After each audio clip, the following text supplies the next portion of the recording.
আপনারা দেখেছেন একটা দীর্ঘ সময় আমাদের আলেম ওলামাদের মুখের সামনে থেকে মাইক টেনে নিয়ে যাওয়া হতো। আপনারা দেখেছেন মসজিদ সভাপতির কথা যদি অপছন্দ হয়, হুজুর খুতবা কোনটা দিবে সেটা নির্ধারণ করে দিত মসজিদের সভাপতি। আপনারা দেখেছেন দীর্ঘ একটা সময় হুজুরদেরকে দাড়ি ধরে টেনে টেনে টেনে টেনে হচ্ছে কারাগারে বন্দী করা হতো, শুধু হালাল এবং হকের কথা বলার কারণে। যারা ইসলাম প্রচার করতে গিয়েছে তাদেরকে ধরে ধরে জেলের মধ্যে আমাদের এই ফ্যাসিবাদী সরকার তাদেরকে বন্দী করেছে।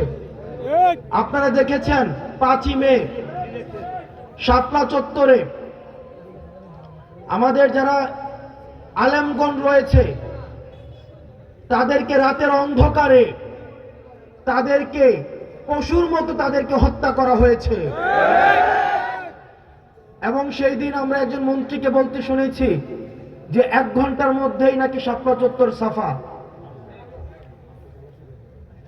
আল্লাহ জালেমকে মজলুমের যে দোয়া এবং যে আল্লাহ আমাদেরকে যিনি সৃষ্টি করেছেন, একজন মজলুমের এবং দোয়া এবং হচ্ছে সৃষ্টিকর্তার মধ্যে কোনো পর্দা থাকে না।